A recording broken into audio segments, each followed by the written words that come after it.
10. Bill Rizzuto throwing out the first pitch. 9. Fastball hit deep to right. This could be it. Way back there. Oh! 8. Lawrence Peter Barra, known to everyone as Yogi, star catcher of the New York Yankees. 7. Here's the payoff pitch. This is it. There it goes. It's out of here. 6. This ball club will be remembered by me forever because you have heart as big as this city and you showed what being New Yorkers is all about. God bless you. 5. Hits in 56 consecutive games. That's an all-time record set by the Yankee Clipper, Joe DiMaggio. 4. Today, I consider myself the luckiest man on the face of the earth. 3. Number 3 will never be worn by another Yankee player, but will go to America's baseball shrine at Cooperstown, New York. 2. Derek Jeter ends his final game with a walk-off single. Derek Jeter, where fantasy becomes reality. 1. That's not the way it's going to be, George. Damn right it is. If you don't like it, you're fired. You haven't hired me yet.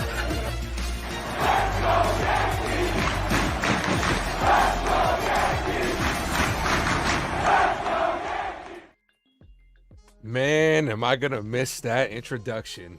This might be one of the last streams I use that. I'm gonna probably retire that one at the end of the year and get something new next year.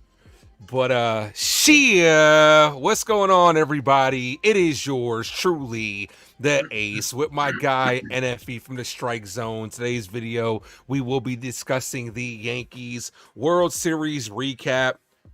What went wrong and what's next? Appreciate all you guys for popping in. Before I get to the chat, NFE, my guy, how you doing, man? How you feeling? We doing good, man. We doing good. Feeling all right. How are you?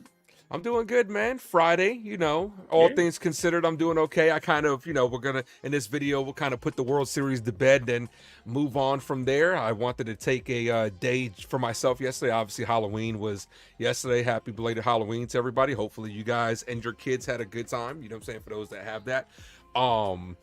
Yeah, kind of had to take a day for myself and then back at it today. Just gonna kind of, like I said, gonna put it to bed, and then hopefully the New York Yankees will be better next year in this offseason. But let's get to the chat. David, thanks for popping in. First person in the building.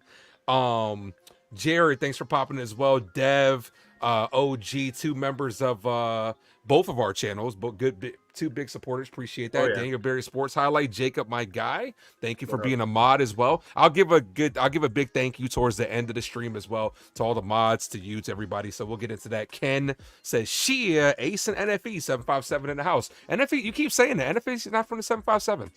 So he's we are, but he's not.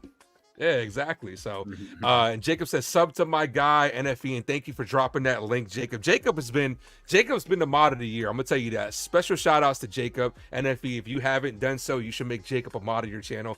Dude is dedicated. I'm really thinking about it actually, because I'm like, the dude's been dropping my link and he's been supporting me, so I'm like, I think I'm gonna hook him up. Matter of fact, comment real quick down in mine. I'll mod you up to my channel as well. Oh, word up, and I'll return the favor. Terry, my lady, is in the building, says, hey, Ace and NFE. But yeah, Jacob, big supporter to all the mods that were in the channel, man. Well, appreciate you guys. All right, so the 2024 season didn't end how a lot of us thought it would be. The New York Yankees, I just modded you up, just by the way. So that's why I was a little sidetracked. So yeah, NFE's a mod for the channel. Make sure you guys congratulate him. Let me get you back. Appreciate that. 2024, as simple as this, made it to the World Series. Game 5 of the World Series, coming off that big win in Game 4, didn't end how a lot of us wanted it to. In my opinion, that top of the 5th inning is going to forever haunt my nightmares as far as other Yankee fans too, with a 5-0 lead. We all know what happened. Aaron Judge, Anthony Volpe still had a chance to get out of it with Garrett Cole, and it just all trickled downhill from there. And it just didn't, it just wasn't meant to be for us Yankee fans. How did you feel about that 5th inning in particular? Did you watch it live? And if you did, what were your reactions as it was all unfolding? I definitely watched it live. And when I saw Judge first drop that ball, I said, okay, it's rare for him to not make that play. So First error of the year, by the way. First error of the year, yeah. So it's rare for him to make those kind of errors because, the play before that, he made that incredible catch crashing into the wall, right? But he dropped a routine play. And again, it's rare for a player like Judge to drop that kind of ball. So I'm like, all right, cool. Like, not cool, but they could bounce back. It's okay. It happens. I mean, after all, these guys are human. It happens. Every player makes errors. Then the Volpe throw over to third. I'm like, I guess you could say I understood why he did it, but in that kind of situation, you go for the double play. That I feel like the double play should, he could have gone for that double play. You would have one man on third, So, but again, I understand. I get it. But the throw to third base was bad. Like, that was just a bad throw, and that's not Jazz's fault. I don't think anybody was blaming Jazz Chisholm, but I'm just saying that wasn't Jazz's fault. There's not a whole lot he could have done there. But then the icing on the cake was when it was 2 outs, Rizzo grounds the ball, and I expected Rizzo to run over to first base. I don't know about you. I don't know about everybody else in the chat. That was a play that Rizzo could have just ran over to the bag, touched the bag, 3 outs, done, over. So it was just simple plays, man. It was just simple plays that built up a big snowball effect, and then all of a sudden the Dodgers took advantage.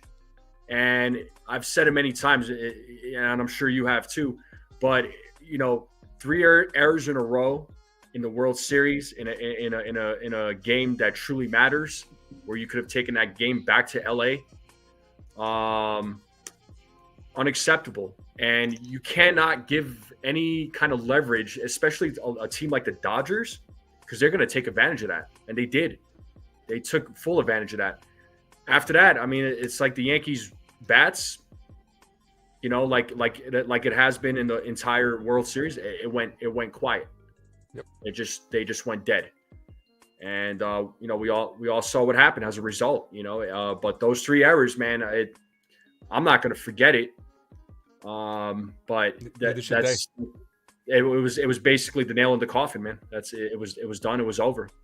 Yeah, I'm right there with you. And I felt bad for like Aaron Judge, man. Like I had said going into that game, that in Game 4, that Soto at bat was very important because it got Judge up one more time, got him that RBI single. He was starting to get it going. I called that he was going to come up with a big home run in that first inning. Didn't think it was going to be a 2-run shot. Things are going well for him. He's getting it going. And I'm in the chat saying like, even though I want to focus on this game right here, I don't want to overthink myself. I'm like, but if Judge can get hot for 3 games, this we've seen this team be able to do some damage. We'll never know, right? Because all of a sudden it starts with a Judge error. Like you said, Volpe in the hole. I'm okay with him going to third, but the execution was terrible. Like if you know that you're only going to get one, you have to make sure you secure that out. In my opinion, when you look at the replay, I kind of feel like he rushed it a little bit. And then especially Jazz not being a full-time third baseman, how do you expect him to make that play when you're shifted over and he's going back to the bag? You should have guaranteed to get one.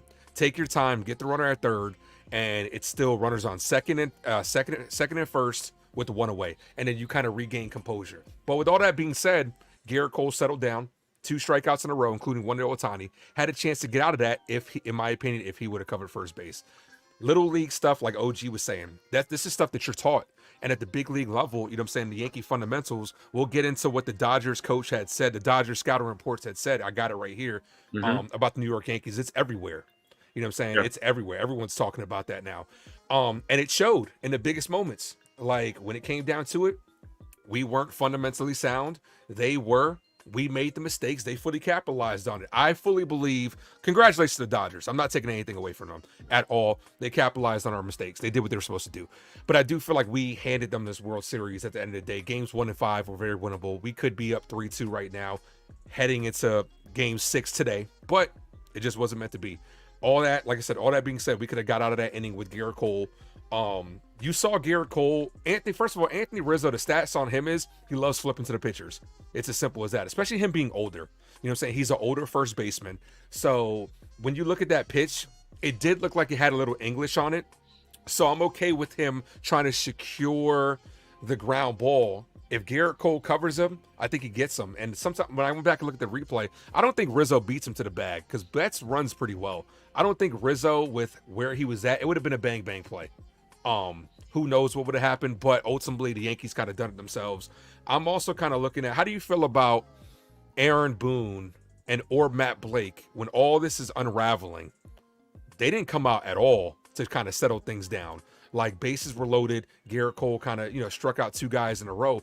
But wouldn't you at some point in time, sort of like an NBA coach, when you see the momentum going one way, take a timeout, kind of regather, regroup everybody and say, okay, let's get through this, especially because Cole was on the mound for like 20 minutes consecutively, no breaks at all, was throwing 30-something pitches in that inning. For me personally, I think I would have went out there and settled them down, and who knows what would have happened. What are your thoughts on that?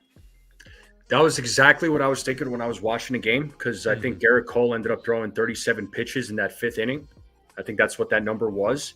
And I was saying to myself, why isn't Matt Blake coming out to talk to him? I know eventually Austin Wells came out and talked to him, but I feel like Matt Blake should have came out to try and settle him down. I do agree with you on that. I was surprised that he didn't, because Matt Blake, whenever, he's usually very good about coming out and talking to pitchers if they're a little shaky, or if they're just a little tense or a little nervous, just things are not clicking with them. Matt Blake is usually really good about coming out to talk to his guys. I was surprised, though. And I'm right there with you. I think Blake should have came out and talked to him. But I don't know why he didn't. I wish I knew, but unfortunately I'm not in the dugout. I'm not with those guys, so I'm not in the same room with those guys. But I'm right there. Like I said, I'm right there with you. He came out in the Matt Blake should have came out and talked to him 100%. Why he didn't, I wish I knew. Yeah. And at the end of the day, it's heartbreaking. This is a gut punch. Right. This is one of those losses that top of the 5th is going to be talked about for a long time in Yankee lore, with that, 0-1, with the 0-4, the Astros sweep. You could just add that to it. And to me, it starts at the top, man. And especially after that Dodgers report coming out, I have it right here. I'm not going to read the whole thing because we all know it. But the main points are, the value with the Dodgers got a report said the value was very high to put the ball in play to make the Yankees execute.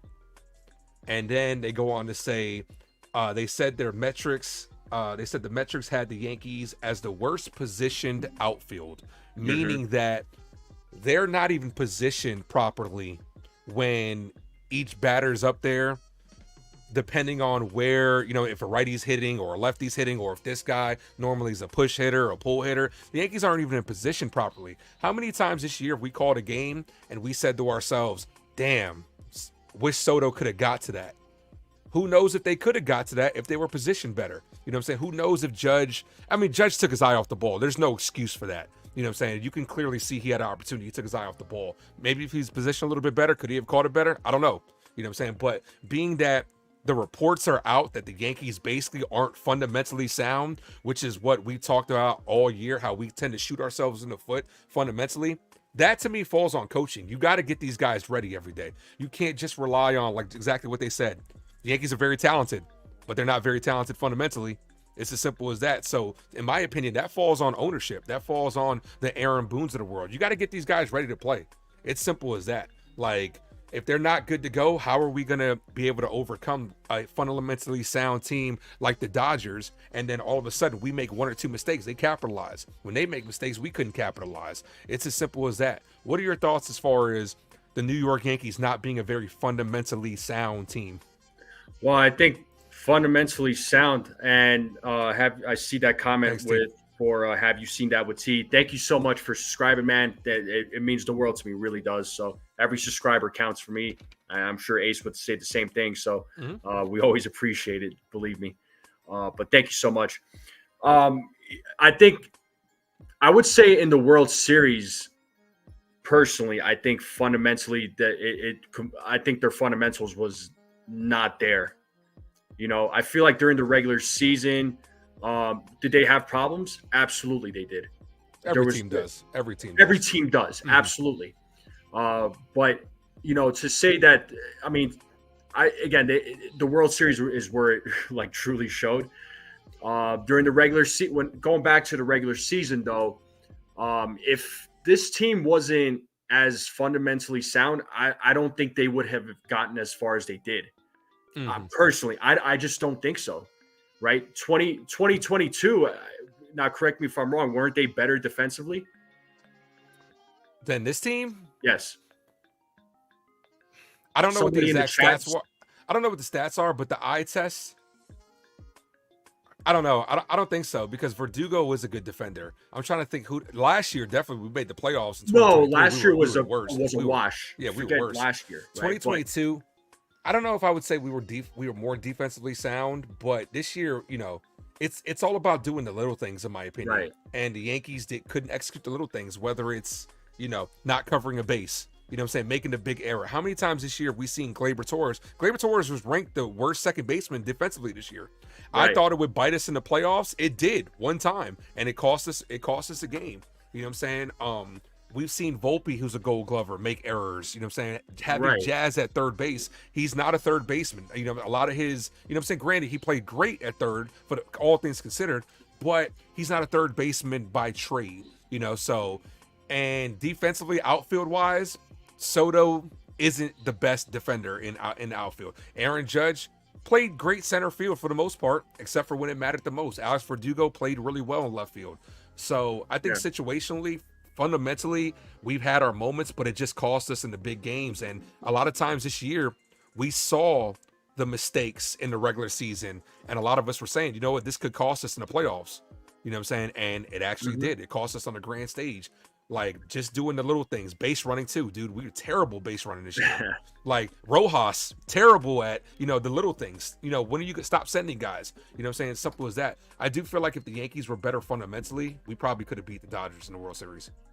Yeah, and that's what I'm saying. Fundamentally, against the Dodgers, they weren't great. Regular season, were they great? I won't say they were great. Were they terrible? I won't say they were terrible. They were middle of the road as far as that goes, right? Because, again, if they were they weren't great, but they still made it to the World Series some way, somehow. And people want to say it was a easy road, but when it comes to the postseason, there is no easy road. I feel like in the postseason, though, fundamentally, when they played in those games against the Royals and the Guardians, I feel like they, everything that they were doing was I don't want to say everything, but a lot of things that they were doing was right. When it came to the Dodgers, though, the Dodgers took full advantage of all of their mistakes, and not to mention the Yankees bats were just awful, Yes. So, the middle games we were terrible. Yeah. In the what now? The middle games. Well, the first couple games in the series we were terrible. Yeah. Like, the bats got going in the last two games, but then all of a sudden, we lost. The defense let us down in that one inning. Yeah. So I saw a situation where the bats were starting to get hot, and I'm like, this is great. And then all of a sudden that fifth inning happened, and it kind of just like sucked all the life out of the entire team, Yeah. Because the defensive game, it really imploded in Game 5, right? But in all the other games, it was the offense. The offense was terrible, right? Because Game 1, right? They left 11 guys on base. They were 1 for 8 runners in scoring position. Game 2, 6 men left on base. They were 1 for 6. Game 3, 8 men left on base, 2 for 6. Game 5, 12 men left on base, and they were 1 for 10. So when I know we're talking about fundamentals and defense, but the bats were also, not great in this World Series overall, except for Game 4. But when you look at games 1 through 5, they left a total of 43 runners on base. That's almost 9 runners per game when you average it out. And then they were 9 for 45 with runners in scoring position. So, you know, the I feel like that game, obviously that game 5 really stood out because they made 3 costly errors. And we also forgot to mention the catcher interference by Austin Wells. And the bulk, yes, and the bulk by Luke Weaver. So it's just like, okay, well, how many more mistakes are they going to make in this game? Absolutely. But prior to that, though, it was the offense. So, yeah, just overall, just when you look at the series against the Dodgers, the Yankees didn't play well, and the Dodgers executed. They were the better team. Yeah, they took advantage of the that report that you just put out there, but it's not like, yeah, the Yankees gave it away, but also I can't take anything away from the Dodgers. Yeah, absolutely. They're a good, they got a good team. They got a good squad. No one's trying to take away anything from the Dodgers. Yeah. It's like, you give credit where credit's due. They got, at the end of the day, we can make mistakes, but it's still up to them to capitalize. If they didn't capitalize on mistakes, they could be sitting here like, damn, if only we would have capitalized on those Yankee mistakes. It's as simple as that. You can tip your caps to them. But I do feel like we did give away a couple of games in this series. Things could have been different, you know what I'm saying? But this is the Yankee team that we kind of saw. We saw bad Yankee baseball at the end of the day throughout the entire year. No hitting with runners in scoring position. We say it on, I say it here all the time. You say it on your channel all the time. Our situational hitting stinks. You know what I'm saying? That comes down to playing fundamentally sound. Bad base running. We saw that. Huge errors. We saw that throughout the series. Bad decision making by Aaron Boone. This is all stuff that we kind of all saw coming from a mile away. And we thought that just because we have the Judges and the Sotos and the Stantons that we can overcome that. No, the Yankees need to be more fundamentally sound to go forward, because this is stuff that you learn at the Little League level. Like Aaron Judge dropping a pop fly. That's going to forever be on his record until he actually gets us over the hump. It's as simple as that. And everybody's pretty much going to get to the point where I already see it in the Yankee universe. Cool.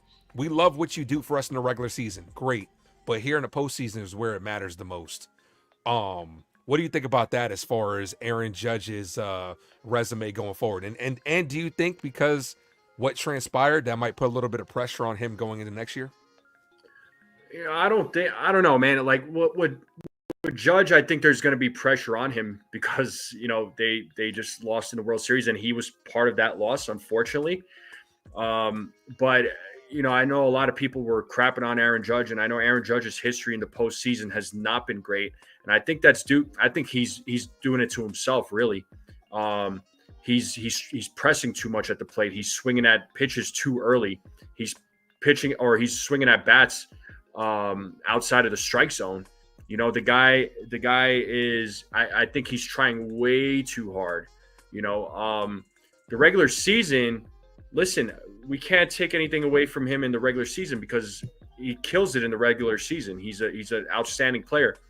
If it wasn't for him, who's to say if this team would be in the playoffs? Now, I know Soto is a great addition, but Judge is also, Judge has been a big contributor as well. So, I think going into next season, though, and not even next season, like even the years 2025 and beyond, I think there's going to be a lot of pressure on Judge because people are looking at how much money he's making, and he hasn't been able to really come through in the postseason. He's kind of like an A-Rod in a way. Yeah. So A-Rod, struggled, tremendously until that 1 year, and when he got that monkey off his back. We can only hope for Judge. It's as simple as that. Yeah. But I don't know, man. Like, we already know the Yankees are going to bring back Aaron Boone. They've already said that, Oh, they've exercised his option. That's not a surprise. And even if they did, until they got rid of Cashman, would you think like major changes are coming? Because Cashman would just hire somebody that's just like Boone, pretty much that puppet that they can control anyway. You know what I'm saying? Boone is a guy the players love. Cool, great. You know what I'm saying? You go to bat for your players. But I did feel like, and I said this plenty of times this year, we'd have to win in spite of Boone because Boone's bad decision-making did show up a couple times in this World Series. You bringing in Nestor Cortez in Game 1 after 37 days of him not pitching when you had a hot Tim Hill available was a mistake. You know what I'm saying? Him pulling Garrett Cole early in Game 1. The decision-making that he did, Tommy Kahnle, bad decision making. In my opinion, Tommy Kahnle, I really don't care if we bring him back, to be honest with you. I don't think he'll be back personally. No, but pitching, but on a side note, you pitching 50-something straight changeups is crazy to me. A major league pitcher just pitching one pitch for close to 60 times is kind of crazy to me. So, he might not come back. I don't think the Yankees will bring him back. But yeah, I mean, go ahead. I want to add something because you made a mention about Boone making mistakes and bringing in Nestor Cortez, right? And there was people that were saying that he took Garrett Cole out too early. So prior to coming on earlier, like about an hour ago, I watched the episode with Foul Territory. I don't know if you watched it with Susan Wallman. No, I didn't. Right? Okay, you didn't. Okay, so but I know what it is, though. Okay. Yeah, no, I expect you to know Foul Territory. I just wasn't sure if you watched that particular episode. But anyway, so they asked Susan Wallman, what do you think was the biggest mistake for game one? And interestingly enough, she said that it was bringing in Luke Weaver in too early. Where the host, one of the ex-ball players, I forget who it was, said that it was taking out Garrett Cole too early. Now, there was a report, and I forgot who put it out. I want to try and find it. It was said that Garrett Cole was gassed, and he himself said that. So that's why Boone took him out. But then Susan Wallman saying that Luke Weaver being brought in too early. I'm like, you know what? I didn't even think about that. But so now that begs the question: was he brought in too early? Was that a mistake by Boone? Instead of the Nestor Cortez thing, I mean that's a debate, but I just thought I wanted to share that real quick because we were talking about the mistakes from game one. Here's the thing when it comes to closers, right?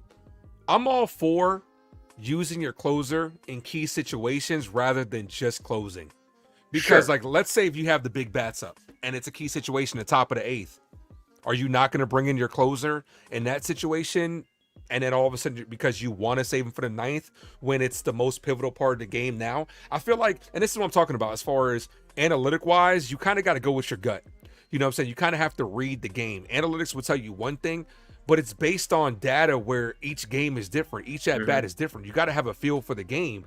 And so you're telling, if it's the eighth inning and they have Ohtani, Betts, and Freeman coming up, I'm completely comfortable with going to Luke Weaver in that situation because this is going to be the biggest part of the game. Would you go to Clay Holmes and all of a sudden Clay Holmes gives it up and then we're like, damn, we should have brought this guy in. You know what I'm saying? And, like Cy says, lefty versus lefty. It depends. With baseball nowadays, how they're splitting it, like lefty, righty, it's really hard to determine, okay, let's bring in this guy. But I do feel like if you look at I do feel like game one with bringing in Nestor Cortez was an analytical move because he looked at Nestor's stats against Ohtani and said, okay, he can get this guy out. He has a lot of success versus him. And granted, to his credit, he did. And a bad break happened and it's crazy. It's just crazy how it worked, right? Because we saw very similar situations in game 4 that we saw in game 1. But this time we were actually able to overcome it. 2 outs, right? After you get Ohtani to pop up where Verdugo falls out of bounds, right? And the runners advance. If the runners don't advance, are you going to pitch the Betts? Yes. You're not going to walk the bases loaded with runner on first and second just to get the lefty on Freeman and he crushes a grand slam. And then something similar had happened in game 4 where we had 2 outs in a big situation and he brought in Nestor Cortez, got Ohtani out, and then got Betts out. And it's like, damn, if that would have happened in game 1, we win that game. But, Verdugo fell out of bounds. And the rule is you move the runners up and they're like, okay, analytically, this says that we should walk Betts, even though Nestor Cortez has decent numbers against Betts to face the lefty and to come back to bite us. This is why ultimately at the end of the day, I need a manager that's more gut oriented than just looking at the stats. Now, granted, the stats also come from higher up. I'm not just blaming Boone as well, but we got to make things happen. And, it's easy to just point the finger at Boone, but Cashman also, this year in general, didn't feel like the all-in type year. Look at the Dodgers. Congratulations to the Dodgers. They won. They had a killer offseason. They had a killer trade deadline. They got guys that we wanted. Edman, Jack Flaherty. They made the necessary moves. As far as Cashman and company, you knew that you were only going to have Juan Soto guaranteed for 1 year. Now, I do think that he will come back to the Yankees. And, Vegas put out today that we are the odds-on favorites. That means nothing unless you're Shohei Ohtani and you're going to bet. But, that ultimately doesn't mean anything. But this didn't feel like an all-in type move. Now, getting Jazz was great. Jazz is a good move because, it's a little bit under the radar because we got him before the trade deadline, not at the trade deadline. Mark Leiter Jr., credit to him. He stunk in the regular season. But he got thrust into some high-pressured situations and came through, much to a lot of our chagrin, But those are the only two moves. Ellie De La Cruz, not Ellie De La Cruz. De Los Santos, I think. Yeah, De Los Santos. Yeah, they DFA'd him. So it's like this didn't feel like the all-in type year that we could have had. So in my opinion, like I said, you'll be doing also NFE will be doing his grades on Sunday. I'm gonna try to pop on there. I'm gonna give Cashman a bad grade, dude. It's as simple as that. Spoiler. I'm not. That's why I tell everybody, go ahead and give your grade, but don't base it on emotion. Of course. Really be honest here. So, because I remember I said, don't get emotional about guys like Boone, because if I saw everybody giving Boone and Cashman when I did the mid-season or what was it, the regular season grades, because I said I will override it. You really got to give an honest grade. So I think everybody gave an honest grade. Some people were, I think a couple people were upset about what I said. I'm like, people, people are gonna get emotional. We know how us Yankee fans are. They want to point the blame at somebody. Somebody's got to get the blame point on instead of just saying this team wasn't good enough. This team was super flawed. It had a lot of flaws. We got virtually no production from first base majority year. Wells was great. No production and barely any production in the postseason. Left field, Verdugo had good moments in the playoffs, but we barely got any production from him from left field. Defensively, okay, he was solid. He was solid. Yeah. But overall, this team has a lot of holes. You know what I'm saying? Volpe, we can go all through everything. Volpe, up and down. Soto and Judge, great. Stanton, I'm gonna put this on the record. Terry, this is Terry's boy right here. This is Terry's boy. Giancarlo Stanton, I would never say a bad word about Giancarlo Stanton because even though in the regular season we know that he will strike out a bunch on terrible pitches, he's going to miss a month of the season, but we know when it's playoff time, that motherfucker's going to step up and he's going to lock in. So I will never speak another bad word about Giancarlo Stanton because especially I saw a record when he was in the regular season when he wasn't there. It was terrible. So Giancarlo Stanton, his next year, his salary will be a little bit lower. So, high value player. And like Terry said, that's her man. You can't take anything away from Giancarlo. He was such a big contributor in this postseason. Some of the things that some of the fans were saying about Giancarlo, before the season even began about DFAing him and trading him. I'm like, well, first off, you can't trade him unless he says, he gives you permission. Second of all, you're not going to DFA a guy with $98 million. And I'm like, you people are insane. I mean, yes, he does get hurt. That's inevitable. The guy can't run. Yes, we know that. But if he can do what he does in the postseason, sign me up all day. Sign me up all day. Because every time the postseason comes around, the guy absolutely kills it. And sorry, I have to push back on. Yeah. Mo had 2 pitches? He had that fastball and he had that cutter. But there's a big difference between a cutter that has a lot of movement on there and a changeup. There's a huge difference. Like the changeup is at best when it's paired with a good fastball. I don't want to hear. Look, you can't throw 50 something straight changeups. And look, we saw Ohtani. When Canley was going against Ohtani, he was just waiting for the right pitch, waiting for that changeup up in the zone, batting practice fastball. Mariano Rivera, the way he was able to, and everybody's saying Mo was the exception. Yeah, I mean, pretty much the way Mariano was able to navigate that cutter inside, outside, it was like a slider. You know what I'm saying? And it was like a slider with fastball speed, but that's the exception to the rule. But overall, like I said, I was disappointed in this World Series, you know what I'm saying? Especially because you never want to lose in the World Series. It's as simple as that. But let's talk about, before we get out of here, what's next for the New York Yankees. What do you think is the next move? Because we're going to have a whole offseason to talk about it. And as it breaks, I'll talk about it on the channel. What's next for us? Well, right now they really need to focus on what, the mistakes and what needs to be worked on for next season. So I think I would say right now, and I know everybody's going to agree with me on this. Their biggest priority is going to be trying to sign Juan Soto back. Yep. So I would say, if that's their biggest priority, obviously sign Juan Soto back. It wouldn't hurt for them to get one or two other bats. Who those one or two other bats are, I don't know. But first base is definitely going to be a need because I do not think that Rizzo is going to be back. I don't think they're going to exercise his option. Gleyber Torres, who knows what's going to happen with him? Yeah, well, it wasn't my idea. I'll tell you that much. That felt like a last-minute move. That felt like they got Ice Cube, so we need to bring in a rapper. Who's available? Fat Joe's the only person available. Like, oh, man. Yeah. Well, never mind. I'm not going to say it on air. I'll tell you afterwards. I had made a joke talking about, somebody was like the fat lady sang. I was like, well, a fat man rapped. So that's what happened. Yeah. I'm with have you seen that? That's what I said. Jada Kiss. That's Absolutely. what I said. I said that before I posted it on my Instagram, which Jacob, if you're in here, please drop the IG for me, please. I posted on my IG, you know what I'm saying? Like, I was like, I want Jada. And I showed that clip of him versus Dipset. I was like, yo, that'll get me hype. So, yeah. So go ahead. Back to what you were saying about the what's next in the offseason. No, so offseason, I think Soto is going to be their big priority. I think that's what they're going to do. I wouldn't hurt for them to go after one or two bats. First base needs to be addressed. Do they bring Ben Rice for that position? I personally, that's not something I would do right now. I think Ben Rice still needs some work.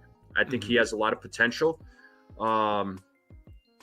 Christian Walker is a guy, perhaps maybe the Yankees. A lot of people want him. Yeah, could potentially look into. He could be a guy that you could look at. Second base, yeah, maybe you could bring, either you move Jazz over there or you bring you could bring up one of the young guys from the minors. I mean, there's been some big names, or not big names, but there's been names talked about, like Vivas has been talked about, Caleb Durbin, guys like that. At some point, Yankees with all this young talent that they have, it'd be nice for them to give these young guys a chance. I mean, like they are with Volpe and Austin Wells. Hopefully these guys can continue developing and hopefully maybe continue progressing in the right direction. Hopefully, but as far as bats go, Soto is going to be the priority, and it wouldn't hurt for them to get one or two more bats. Yeah. I don't think it would hurt them to get another starting pitcher.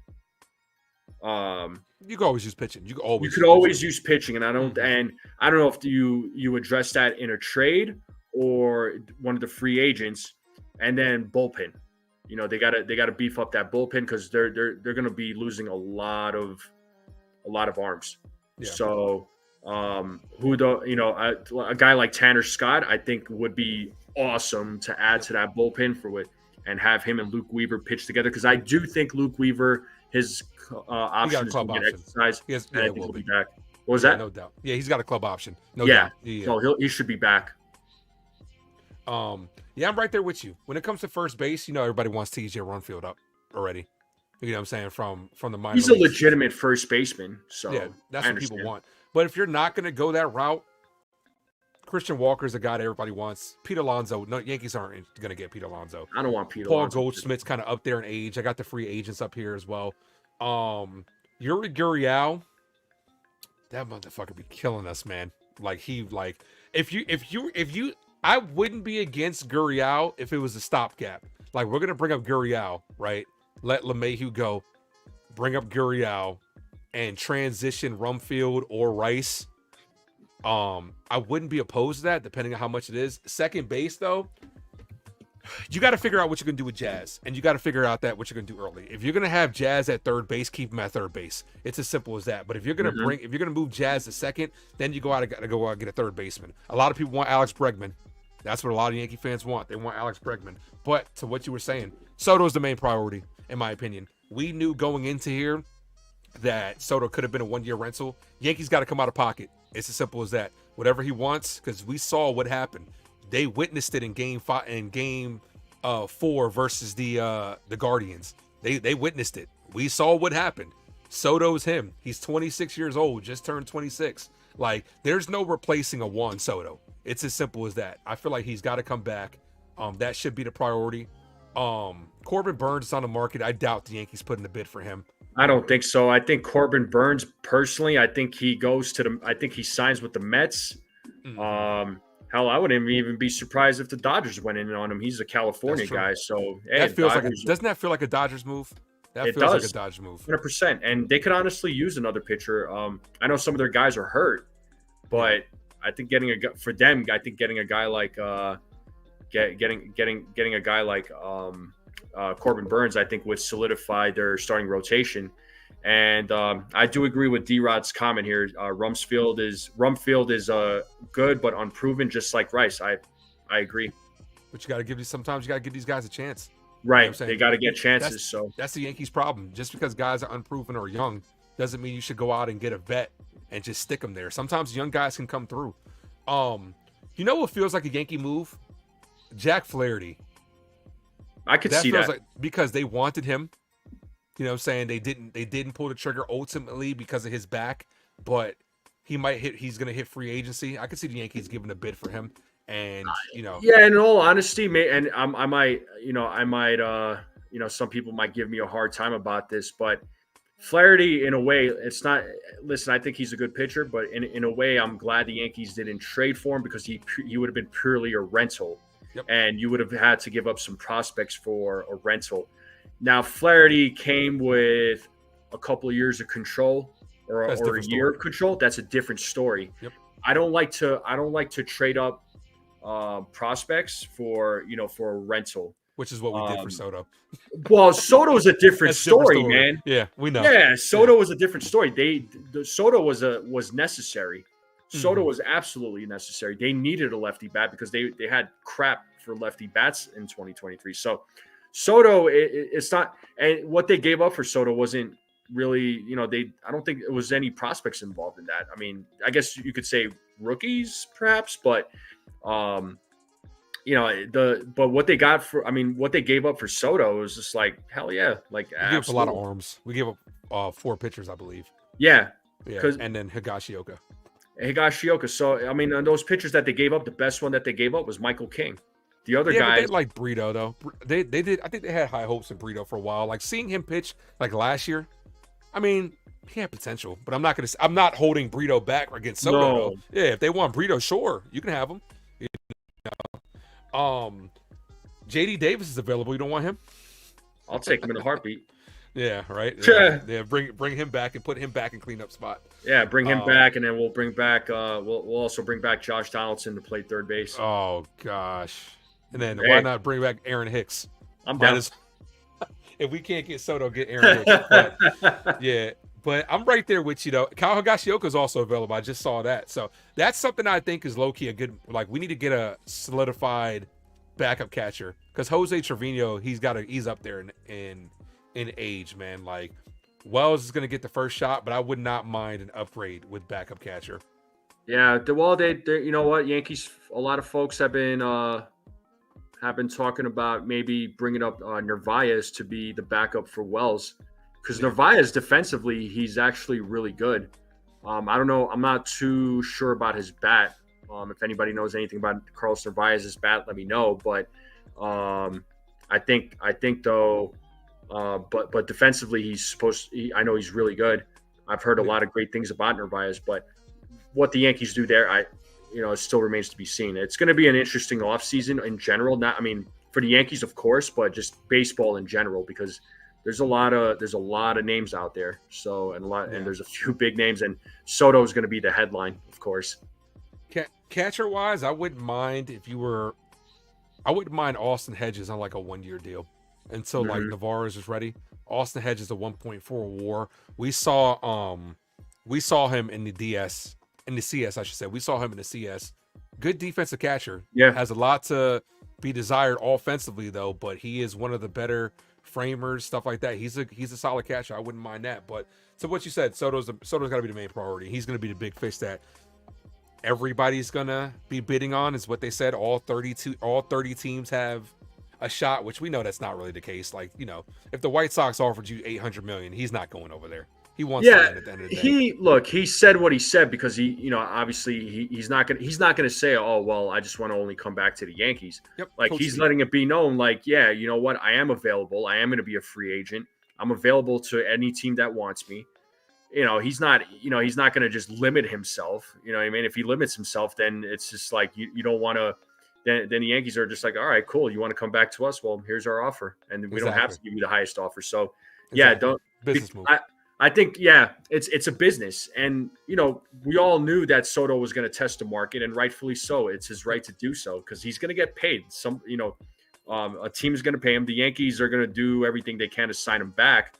Hopefully, they do sign him back. What that offer is going to be, I don't know, but I'm sure it's going to be a monster contract. As far as the money goes, it's going to be insane, an insane amount of money. But I think some Yankees fans were I think they were reading too much into what Soto was saying. Absolutely.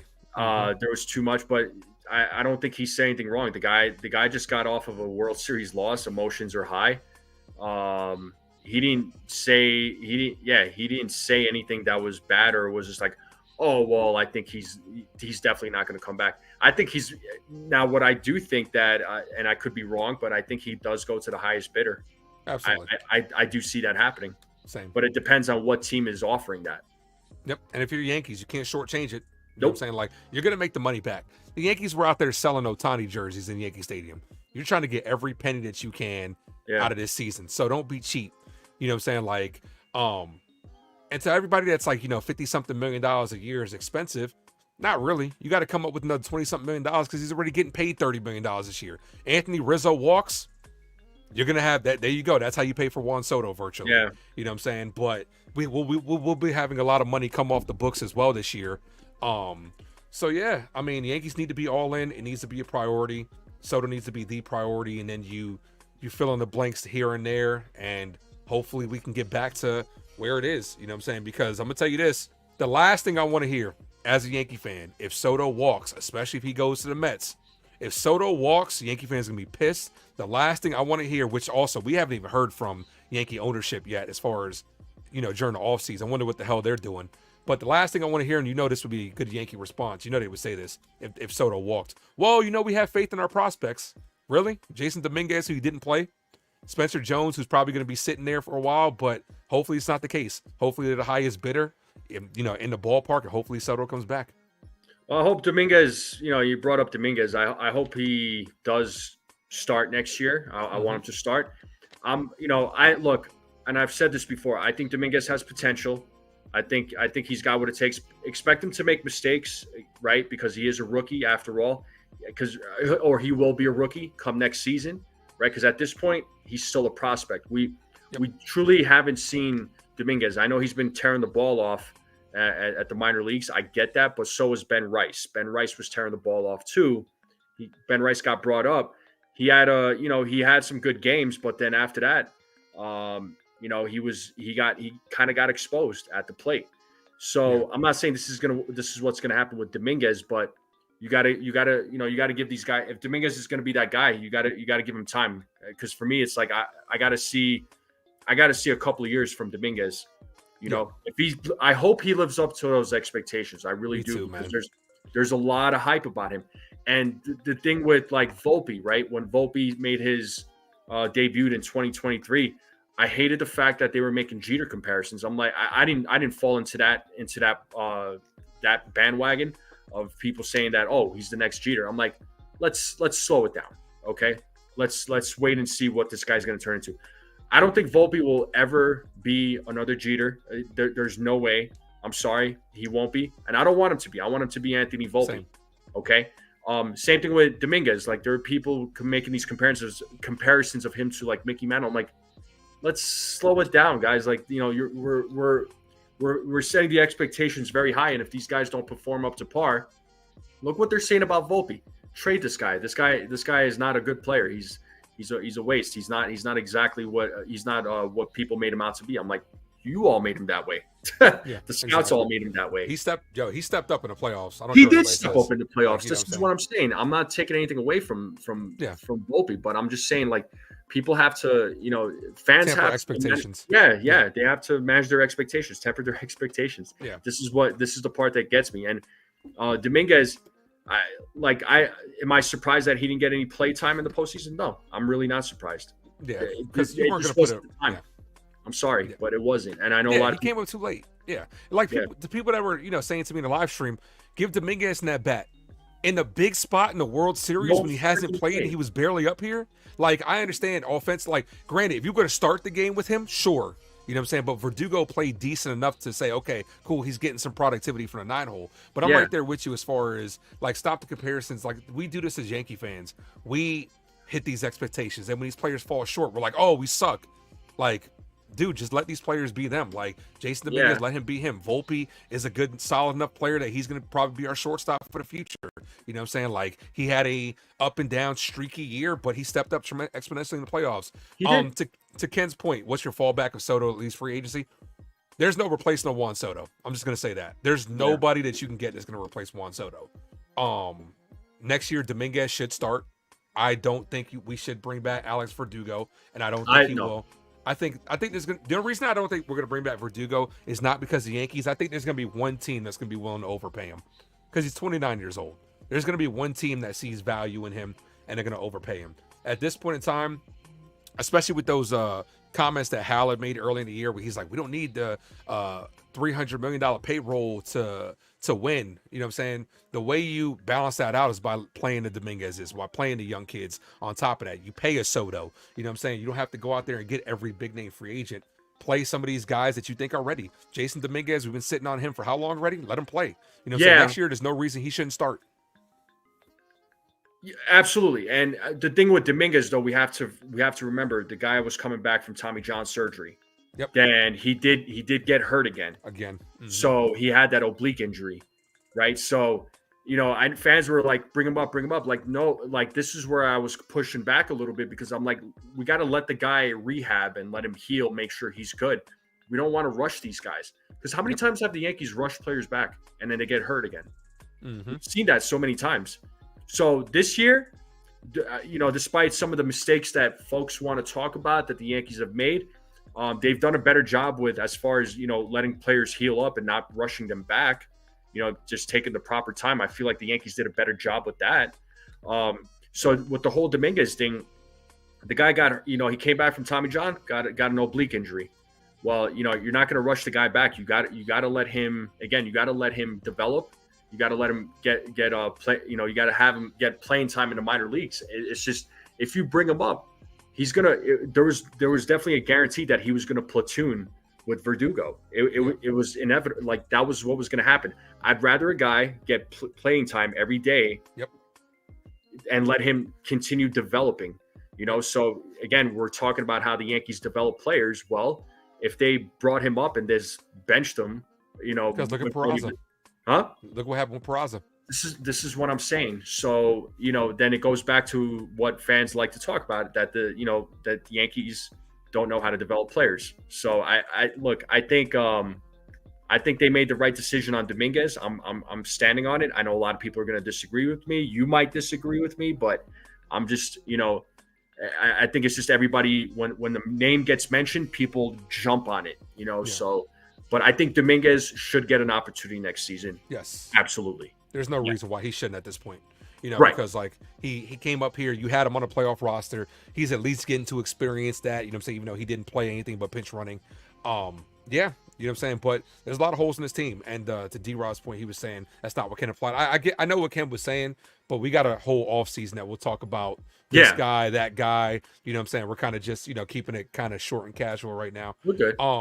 But yeah, no, I was just saying to what D-Rod was saying right here.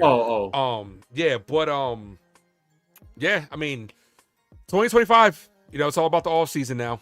What's done is done. The World Series losing sucks. I took a day and a half to think about it. I didn't sleep that night. I really didn't. Full disclosure, I didn't sleep that night. I told you also I had to, take my niece and I had the physical therapy and stuff like that. But it was a rough night. I still slept like a baby, man, because I'm like, oh, bro, I value my sleep. And, at the end of the day, it's not that I don't root for this team. Of course I do. I'm a fan, but I gain, I don't gain it. I don't get any like financial gain from the team. All I could do is root for them and give my opinions on what this team needs to improve on, what could they do better, what I think they should do, and we're all going to have different opinions on that. And at this point, that's all we can do as content creators, man, as Absolutely. fans. So I feel that. But that's also going to bring me to my next point, right? Sure. As content creators, man, and this is the point in the time where I want to shout out everybody. Thank you guys for all your support this year. You know what I'm saying? I know NFE's in the same boat.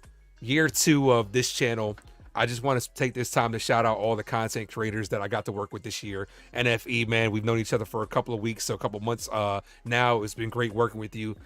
My guy, Max Covers TV, you know what I'm saying? Thank you for, giving me the opportunities. Grunt Baseball, got to stream a couple games on his channel earlier in the year. Appreciate you. Hector from Uptown Sports, got to work with him as of late. Me and Hector have been talking, liking the vibes over there, man. Appreciate that. As content creators, man, people don't realize the amount of time that we put into this, right? So when that team took that final loss, it hurt me, man, because I'm thinking to myself, it's just, I'm grateful for the opportunity, but it just could have been so much better to kind of all the hard work that we put in. You do 2 shows a day, you know what I'm saying? I'm dedicating my 7 to 10s doing this. So it hurt me a little bit by us losing. I'm not going to lie, but I'm grateful for the memories that we've made this year. And I say this all the time, for real. And I mean this when I say this on the channel, man. I couldn't have done this, and I wouldn't want to do this without all my subscribers. And this community that we're building is truly the best, man. You guys make it worth it. And even though the Yankees fell short, we still won at the end of the day. And what a great year it was. And I just wanted to take that time to show my appreciation, not just to all the content creators I work with, the subscribers, the mods, everybody. I appreciate you guys. Thank you guys. Yeah, well said, man. Well said. Honestly, man, I'm glad you and I met. I'm glad we linked up quite a few times now at this point. So, it's always great talking to you here, talking Yankees baseball. And you coming on my channel as well, man. That's always a lot of fun, just getting other content creators. So thank you, Dev, for that. Yep. Look, don't get me wrong. I was upset when the Yankees lost. Okay, I don't want people to think, this guy doesn't care. No, I care. I just don't take it as hard as other people do. Understand. I was upset. I was disappointed. It was unacceptable. Okay. What can we do? We can only hope that this team will bounce back 2025 and make it to the dance again, and hopefully this time win it. But they got to make the right moves and make the right decisions. Will that happen? It's still, we don't know. We'll just have to wait and see. But like Ace said, though, for me, because I recognize a lot of the names in here. So, but I appreciate everybody who has subscribed, who has been supporting me since you've subscribed. First year for me as a content creator. So, December 2nd, 2023 was when I took that step, created the channel, and then took off from there. And I did not expect to be over 1,000 subscribers in my first year. I'm going to be brutally honest. And it's not, I thought I would be way less than that. But yeah, but like Ace said, I don't know about Ace, but I stay up late nights putting live streams together. So for my morning show, so sometimes I put I'm up till when I get home, because I'm usually out in the evenings. I'll get home, and I'm up. Sometimes I'll stay up till midnight, 1 o'clock, just trying to get 2 streams going together. Sometimes 3 streams, because sometimes I got player interviews, which I plan on doing more of in the off season. I am definitely going to reach out to my guy Nathan. If that's something you're interested in, I can talk to him, and I can perhaps have you guys exchange information. And he can reach out to you. Nathan's a really cool dude. Him and his team do an amazing job of getting guests on the show.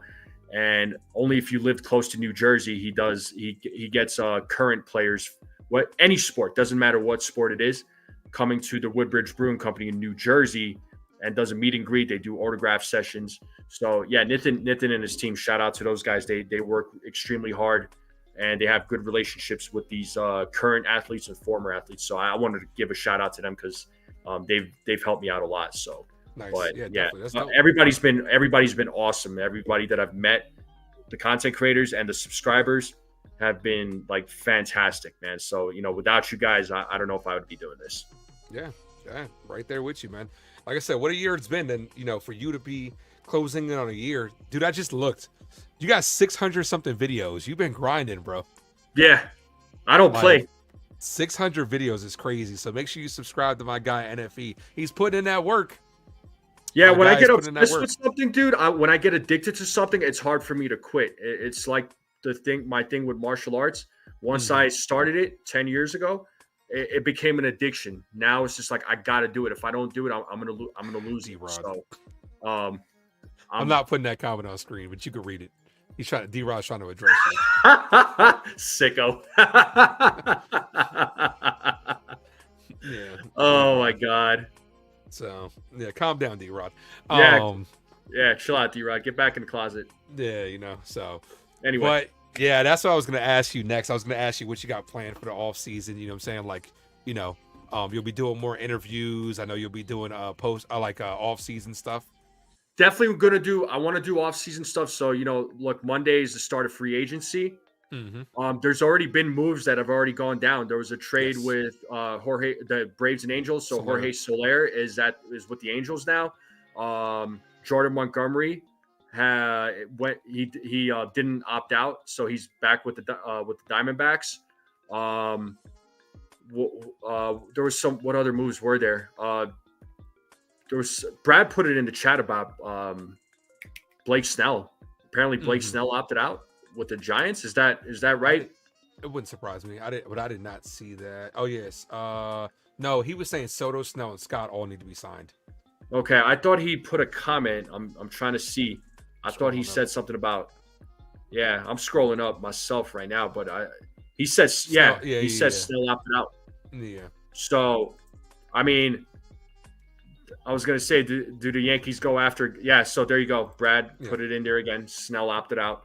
I know a lot of Yankees fans wanted Blake Snell.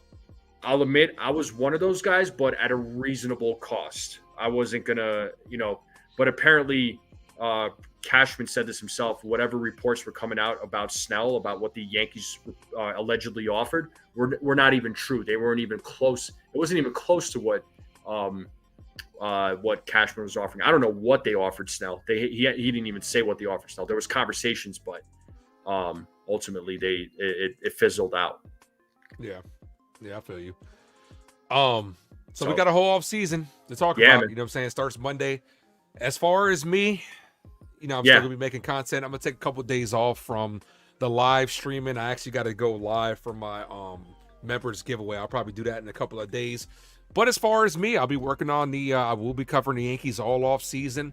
I will be focusing on the movies, for all those that don't know, I also have a movie playlist where I do reviews, reactions, rankings. That's kind of taking the back burner because Yankee season, but I can't wait to get back onto that. A lot of movie content will be coming out, so make sure you guys look out for that. But the season comes to a close with this video. You know what I'm saying? We're now moving on to the future. Like the New York Yankees, the offseason, signed Soto. Hopefully not too late. I don't want that same shit as last year where they waited so late to sign all these Scott Boras guys. Like, can we get this done early? Like, granted, we probably won't hear anything to the winter meetings, which will be in December next month. But, take this time to kind of just, relax, refresh yourselves. You know what I'm saying? Get ready for Yankees next season. Like I said, the movie stuff I will be pushing out a lot of that stuff, revamping the channel, getting ready for next year, and I can't wait for you all to be a part of it. NFE, anything you want to say before we get out of here?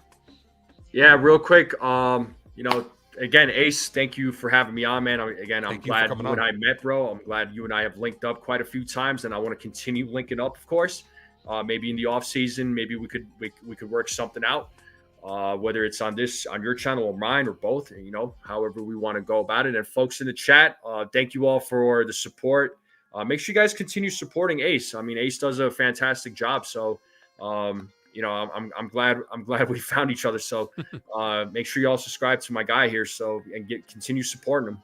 It helps a lot. It means a lot. So, yeah, appreciate that. Like my people doing well. That's right. And you got to fight. You got to start that fighting channel soon too, right? Yeah, you know what? I'm still trying to figure out how I want to go about it, man. That might be something I start in the beginning of the year. I don't know if I want to do it on the Strike Zone channel, or should I just make a separate channel? I haven't decided yet. I'd recommend separate channel. That's kind of what I was. Yeah. Being somebody that has multiple niches on one channel, I think it'd be easier for your algorithm to have multiple channels. Yeah, you're right. So then I got to figure out how to run 2 channels at the same time, because there's a it's a lot. That's going to be a lot of work, and I just got to figure out how to go about it. But the fight channel is something that it's set up. I just don't have any content. Yeah. I just need to. I'm just trying to figure out how I want to go about it. I've got some ideas, but I just need to bring it into reality. So we'll see. We'll see how it all works out. But Strike Zone is going to be like my bread and butter. Just trying to continue building this thing. So because I don't want to lose sight of it. Brad, I know you're. Yeah, I am going to lounge around. You jealous? So what? There's nothing wrong with, look, like I said, I'm gonna take a couple of days to kind of sit back, because this season, man, 100 and something games. I did the math. I think I did close to 160 games total this year, including the playoffs. That's a lot. You know what I'm saying? And actually, I didn't even get a chance to, because during the All-Star break, Deadpool and Wolverine was taking off. So I had to do content on that. I didn't even get a chance to take a break during the All-Star break. You know what I'm saying? So I'm just going to go ahead and take a couple of days, just kind of regroup and, you know what I'm saying, get my mind right mentally. And, your mental health, you got to take care of that, Yeah, mental health is key, folks. And, I'm glad you brought that up, because I know this time of year, sometimes darker earlier, getting a little darker earlier. So, folks, make sure you all taking care of your health, like physical and mental, especially the mental part, because you look like you still got some sunlight behind you. Yeah, earlier this week, first time I noticed, I walked out at 5 o'clock. I'm like, damn, what the hell? I walked out at 8, and I was like, it feels like it's midnight. Like, what the hell? So, I'm mental, and I have a key. Yeah, of course you do. Yeah. But but seriously though, anybody has because I'm big on that type of stuff with the mental health, especially men's anybody out there that is. What was that? Especially men's mental health. Like, I'm real big. I'm an advocate for everybody's mental health, but men's mental health gets swept under the rug too much. So I'm a big advocate of that. It does. And so, make sure. Yeah, as far as mental health goes, folks, especially for the men out there, man, don't ever feel ashamed, and make sure you reach out to somebody. You know what I mean? Just reach out to someone. It could be a friend, it could be a professional. Like, don't hold back, guys, because it's just I know life can be rough at times, but just know that there are people that do care. Believe me. So it's like I've had people hit me up, but absolutely. Yeah. So and my messages are always open for anybody that needs to talk and stuff like that too. So but look, man. I gotta do one more time for the one time. We gotta play the Yankee win song one more time to get out of here, because we didn't really get to play it that much. But one more time for all you Yankee fans out there. Yankees win. The Yankees win. Start spreading the news. Yeah, that would have been nice to play in the World Series, but. Look, man, I appreciate you for coming on. I think I'll be on NFEs on Sunday. He invited me to come on, so make sure you guys subscribe to his channel. Jacob, if you can, drop the link one more time if you are in the chat. Appreciate you. Also, wait, comment real quick. I want to see if it gave you the if it gave you the mod, because I did it on my end, but it didn't show your previous posts with the wrench on there. Hold on, I'm typing something specific. So to take a shot at Brad. I'm taking a shot. Oh, give me my wrench. Yep. There you go. There you go. Drop your channel real quick before we get out of here. Let me. Now you're a mod. It'll allow you to do it. No problem. Dope. So let me do that real quick. But yeah, we appreciate you guys for supporting both channels. We will be covering the Yankees throughout the entire offseason. You guys are truly the best. And if he's about to drop the link to his channel, make sure that you guys subscribe to him. for, you know, pregame, postgame, live streams. He's also bringing interviews on, that type of stuff, you know what I'm saying, over here. Yankees, Giants, movies, a little bit of something here for everybody at the Ace Avenue. I will be featuring on other people's channels as well, and I can't wait. But appreciate you guys for popping on. Make sure you guys hit that like and subscribe. If you're watching a rewatch, hit that like, hit that subscribe, notification bell, so whenever I go live and drop anything, you'll be notified. Appreciate you guys. 2024 season is officially in the books. Let's go Yankees for the 2025 season. As always, thank you for tuning into the Ace Avenue. I'm yours truly, the Ace, with my guy NFE. Adios. See y'all later.